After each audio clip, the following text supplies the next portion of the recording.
best gift you could give at your brother's wedding is to disappear from this family forever." The words, amplified through the microphone, were like a spell that stopped time itself. The one who said it, the bride, my new sister-in-law, Tracy, stood in her pure white gown, smiling with angelic innocence. From the head table, she gazed straight at me. Everyone held their breath, forks frozen in midair. I saw an elderly woman at the next table press a trembling hand to her lips, disbelief in her eyes. But the silence that followed wasn't broken by gasps of sympathy or murmurs of outrage. It was broken by laughter. My mother, Hillary, was shaking with laughter as if she were watching the finest comedy. Then my father, Dan, joined in with a low chuckle, and finally, my brother, the groom, Aaron, let out a crude, celebratory whistle. It wasn't spontaneous. It was perfectly timed, as if they'd rehearsed it. A cruel little symphony of three. Taking the cue from that deranged reaction of the family, the guests, who at first looked on with confusion and pity, gradually caught on and began to laugh along, swept up by the atmosphere. Curious eyes, contemptuous smiles, the cheap thrill of a public spectacle.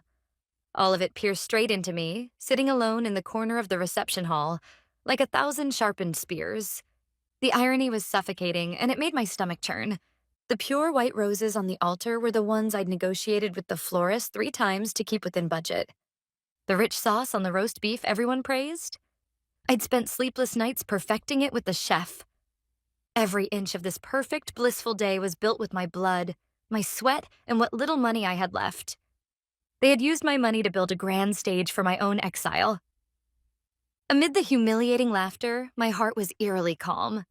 Yes, this ending should have been predictable, because it had all begun years ago, on the day I sacrificed everything to save their store. Back then, I was just about to start my own independent marketing consultancy, but Aaron's reckless spending and my parents' incompetent management had driven our family's grocery, Erie Grocery, my grandfather's legacy, to the brink of collapse. While they could only wail helplessly, I scrapped my own plans and stepped in to rebuild. It wasn't out of pity. It was a calculated move to prove my worth and take the reins of the family. I resurrected that dying store with modern marketing strategies, refining the target demographic, leveraging social media, and pushing sales to record highs. But the moment the crisis passed, they turned on me. One night, my father said, "A man should be running this place," and my mother added, "You did fine, dear, but Aaron has a real flair for leadership." All my painstaking work was reduced to a single word: fine. And the store I had revived was effortlessly handed over to my brother. That was the moment I understood. To them, I was nothing but a temporary tool, useful only in times of crisis. Once they no longer needed me, I was pushed aside again. My mind drifted back to the banquet hall, filled with their laughter. Yes, I had always known what kind of people they were. Then why? Why hadn't I left? Why had I lent them my grandfather's property at a discount for this wedding and given them $10,000 without hesitation? It was because of the last, and perhaps the most foolish hope that lingered within me. A lingering illusion, almost like a curse of blood ties, that I somehow still believed in. Even after Aaron had seized control of the store, I continued to work as just another employee. I endured him barking orders at me in front of customers, and my parents dismissed every suggestion I made with a laugh. One day, they might recognize the mistakes they had made. That fragile hope chained me to this rotten family. This wedding had been my final gamble. When Aaron and Tracy begged me to produce the perfect wedding, I thought this was my chance. If I poured in everything, my connections, my skill, my savings, and created a day so flawless it took their breath away, then maybe they'd finally see my worth. So I lent them my grandfather's apartment and office space in downtown Erie for less than half the market rate. I handled the negotiations with all the vendors for the wedding, which totaled $150,000, and even paid the first $10,000 as a deposit. They accepted it all as their due, without so much as a thank you. And now this is how it ends: a public execution. My last hope trampled underfoot in the cruelest way imaginable. And yet, strangely, I don't feel despair. What I feel is freedom. With Tracy's words, the curse that had bound me for so long, the curse called family, was finally broken. The fog that once clouded my path has lifted. Now I can finally see the way forward. There was nothing left to wager. From then on, it was my game. When the storm of laughter reached its peak, I rose slowly from my chair. No hysteria, no tears, just silence and composure. At that movement, the murmur in the room faltered for just a moment. Feeling every gaze fixed squarely on me, I slowly scanned the faces of my family at the head table, one by one. Tracy's triumphant smirk, Aaron's vulgar laugh, and my parents nodding with satisfaction. Then I spoke to them, and to everyone in the room, with a single phrase, without a microphone, yet resonant and unwavering. Don't regret this. The words sank into the eerie quiet like stones into still water. No one quite understood what I meant. Was it a threat? A bitter surrender? My family exchanged brief glances, then scoffed, laughing through their noses as if it were all a joke. I said nothing more. I picked up my bag from the table, grabbed my keys, and turned my back to them. As I walked down the aisle between rows of staring guests, they parted wordlessly, forming a path. The weight of their eyes on my back felt almost pleasant. After all, they were all witnesses to one of the greatest acts of foolishness in family history. I pushed open the heavy doors, shutting the chaos of the ballroom behind me. In the quiet corridor of the hotel, I drew in a deep breath, then let it out slowly. No sadness, no anger. Only thought. Cold, deliberate thought of which chess piece to move next. When I got into my car in the parking lot, I didn't start the engine right away. Instead, I took out my phone and opened a folder in my cloud storage. A set of scanned contracts from every vendor for today's wedding. The venue, the catering, the flowers, the string quartet. All of them were, of course, under my name, the one who had handled every payment. I tapped a few times on the screen and launched a little program I'd prepared in advance. Then, one by one, I changed the contract holder field from my name to Tracy Irving and Aaron Irving.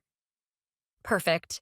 All that remained was to send the updated contracts to the vendors. When the last file had been sent, I set my phone down in the console. By the time the night was over, as they toasted their happiness in the honeymoon suite, the vendors would begin contacting Mr. and Mrs. Irving for payment requests totaling more than $150,000. And that would only be the opening act. For the true finale, one last piece still had to move. I started the engine and drove quietly through the sleeping streets of Erie City. My destination, an old brick building downtown, a law office whose lights I knew would still be on. Chris Harrison, attorney at law. He was the one who would make my next move, and this entire game of retribution legally flawless. Chris was a seasoned lawyer who had once helped me when I was still drafting my own business plan, back before I sacrificed everything for my family. He had always believed in my talent, and he had been genuinely disappointed when I gave up my dream for their sake. If anyone could understand me now, it was him. I knocked on the heavy office door. From inside came his calm, familiar voice. "It's open." Inside, Chris sat surrounded by stacks of papers, lit only by the glow of his desk lamp. When he looked up and saw me, surprise flickered across his face. "Sarah, what brings you here at this hour? Isn't it your brother's—" He stopped mid-sentence, reading my expression. Understanding dawned in his eyes. It seems something serious has happened.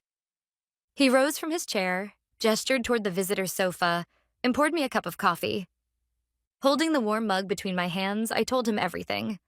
The public humiliation at the reception. The betrayal that had begun years ago with the family business. And finally, what I had just done with the wedding contracts.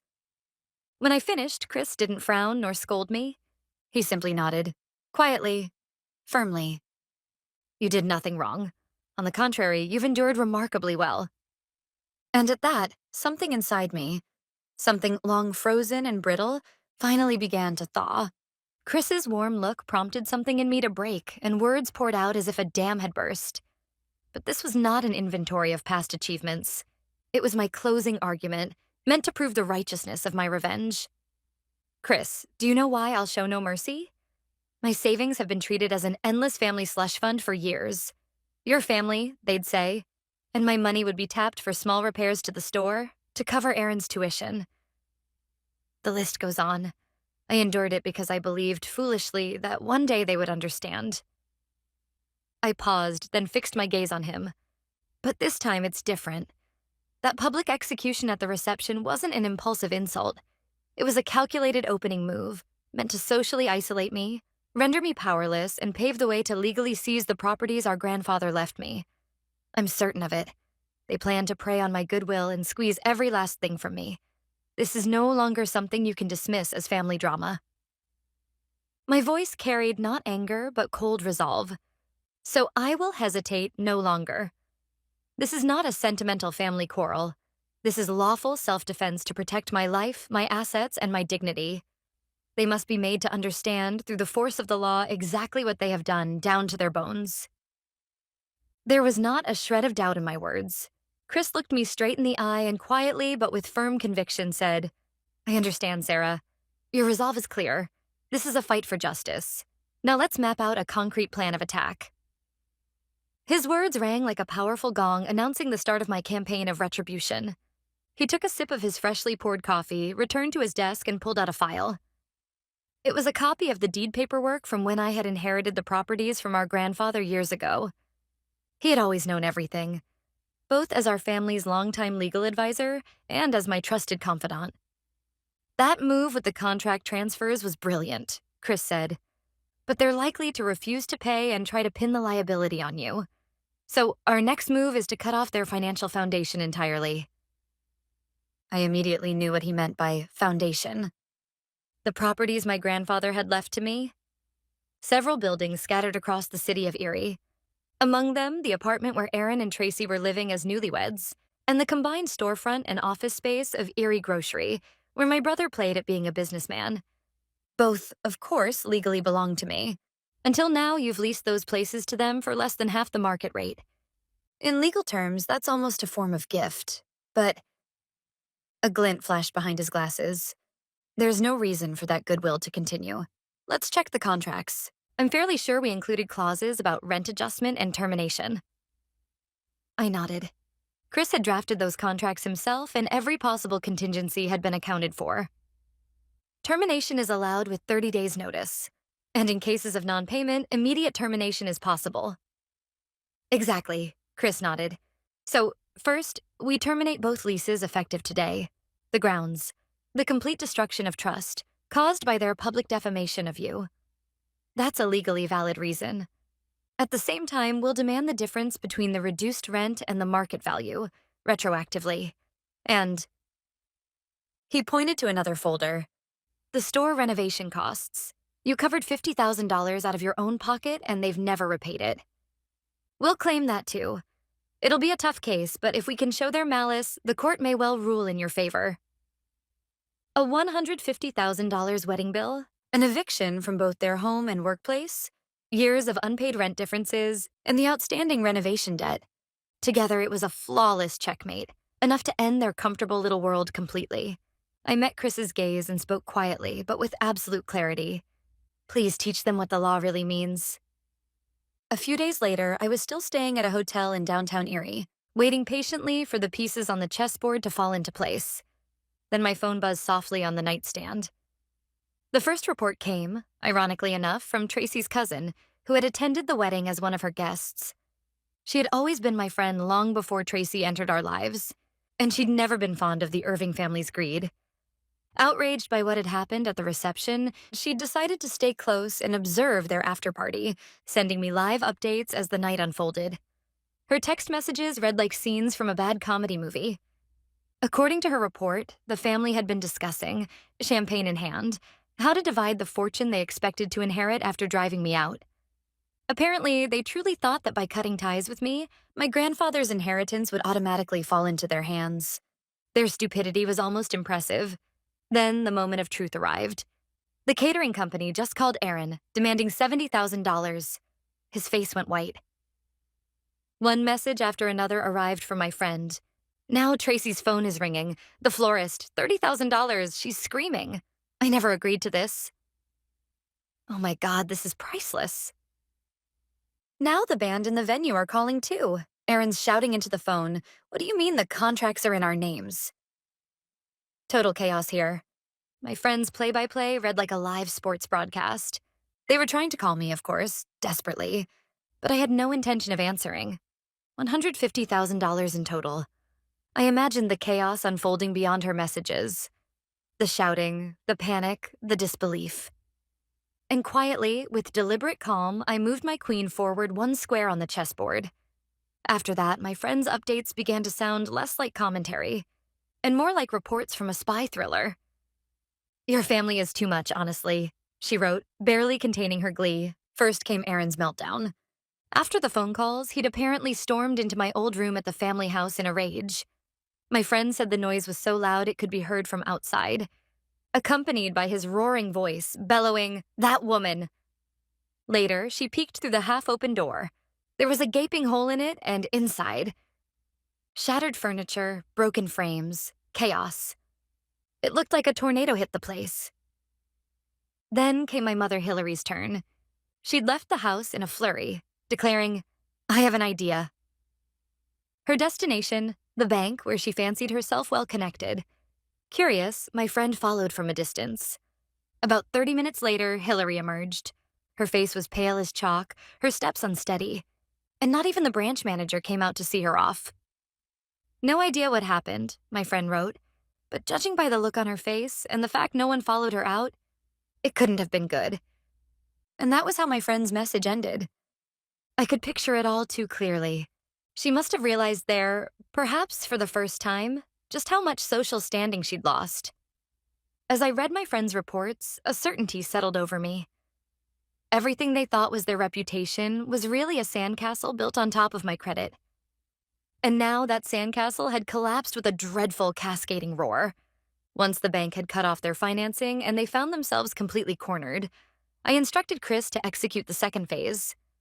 He sent legally airtight documents, the immediate lease termination notice and eviction order, via certified mail to the apartment where Aaron and Tracy lived, as well as to the family home and store where my parents were staying. The question was, how did they react upon receiving the notices? That, too, was revealed to me by another ally, a salesman from one of the suppliers for Erie Grocery. He had long admired my skill in reviving the store and had always kept an eye on me. It so happened that he was visiting the store for a delivery when this scene of chaos unfolded. Aaron received a thick envelope from the postal worker and, at first, didn't even know what it was as he opened it. But as he unfolded the pages and his eyes traced the legal text, the color drained from his face. Termination of lease? Eviction notice? What the hell is this? At his scream, my parents came rushing out from the backyard.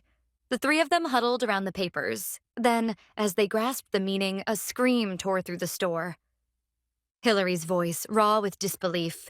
Evicted from the house and the store? How could something so absurd happen? Dan, shaking with fury, snatched his phone and called Chris's law office. But Chris, calm and precise as ever, gave only one answer. "The contracts have been terminated. If you do not vacate within 30 days, the court will proceed with enforced removal." The real blow, however, was waiting at the bottom of the notice. A detailed breakdown of the claims. In addition to the $150,000 owed for the wedding, there was the $50,000 in renovation costs I had once covered for their store, and $80,000 in back rent, the difference between market value and the discounted rate they had enjoyed for years under the guise of family. $130,000 more in total. It was a merciless strike, one that would utterly crush the life out of them. Confronted with repeated bills and the reality of losing even their homes, the Irving family's sinking ship was teetering on the brink of total collapse. And like any sinking ship, it was obvious who would be the first to jump. Tracy. She had never loved Aaron. She had only ever loved the illusion of wealth behind his name. The glittering facade of the Irving fortune. That night, just hours after receiving Chris's letters, Tracy made her final move. My friend, her cousin, told me about it later, her voice half amused, half disgusted. "Let's have one last dinner together tonight," Tracy supposedly suggested to Aaron, tears in her eyes. Aaron, relieved that she hadn't abandoned him, went out and bought an expensive bottle of wine with his meager funds. But after he drank it and passed out drunk, Tracy's true nature emerged. All of her belongings had vanished from the room, leaving only a single note on the table that read, "Goodbye." Shortly after, my friend reportedly received a frantic call from Aaron. "Where's Tracy?" "Have you heard from her?" "Of course," my friend replied. "I don't know." But Aaron apparently continued shouting uncontrollably into the phone. "That damn woman! She took everything, my wallet, my savings, even the store's money. In a state of panic, he went around revealing to all their relatives the shameful truth that Tracy had run off with the money. Listening to my friend recount the story, I quietly sipped my coffee. There is no spectacle more absurd than villains betraying each other. Tracy had simply returned to them, in kind, exactly what Aaron and my family had done to me. Exploit, use, and discard without mercy once the value is gone. Truly, it was a fitting conclusion. What one deserves. Tracy's flight and the financial troubles Aaron had exposed himself created a double scandal. These two scandals swept through the small town of Erie in an instant, dealing the final blow to the social credibility of the Irving family. The same salesman who had reported on the store earlier shared another interesting update. Erie Grocery, now completely cut off from suppliers, could no longer receive any deliveries. Desperate, my father Dan went to the president of the city's largest wholesale company, a partner since my grandfather's generation, pleading for an advance on operating funds and to continue business. But the president's response was nothing like what he had hoped. The salesman, standing outside the office, reportedly overheard the entire exchange. Dan, there is nothing left for you. No money to borrow, no goods to sell. Nothing. When my father protested, "We've had a long-standing relationship," the president calmly but firmly replied, "You destroyed that long-standing relationship yourself. Years ago, when your store nearly went under, we continued our dealings because we trusted your daughter Sarah, her skills and integrity. She faced each of us, presented concrete recovery plans, and kept her promises. You betrayed such a person. Do you think we can trust you now?" Then, in front of my father, the president tore up the long-standing contract with a loud ripping sound. My father could only leave the office in defeat. They had mistaken all the networks and trust I had built as theirs to take. And now, having lost everything, they were forced to face the brutal reality of complete isolation. A month had passed since the wedding fiasco. During that time, I stayed in a hotel in Erie, quietly coordinating with Chris. Finally, I received the news that all legal measures were complete.